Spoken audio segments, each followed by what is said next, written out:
Ulat panahon. Mga kakibat, nasa labas na po ng Philippine Area of Responsibility ang bagyong Obet habang isa na namang tropical depression ang binabantayan sa labas ng bansa. Huli po namataan ang bagyong Obet sa layong 1,180 kilometers silangan ng hilagang silangan ng extreme northern Luzon.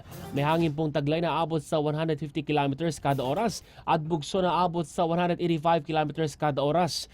Patungong kanluran, hilagang kanluran sa bilis na 25 kilometers kada oras.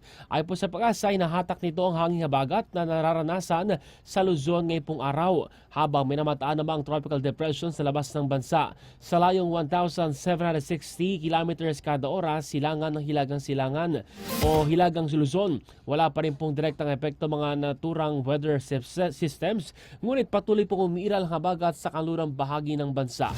Katasahan na makulimlim na panahon na may tsansa ng mga kalat-kalat na pag-ulan sa Ilocos Region, Cordillera, Cagayan Valley, Central Luzon, maging ang Metro Manila, Cavite, Batangas at Rizal. Habang ang nalalabi pong bahagi ng Luzon, asahan na maulap na papawirin ngayong pong araw na may tsansa ng localized thunderstorm. Habang ang Visayas at Mindanao naman po asahan na maliwalas na panahon na may init at alinsangan sa umaga at tanghali.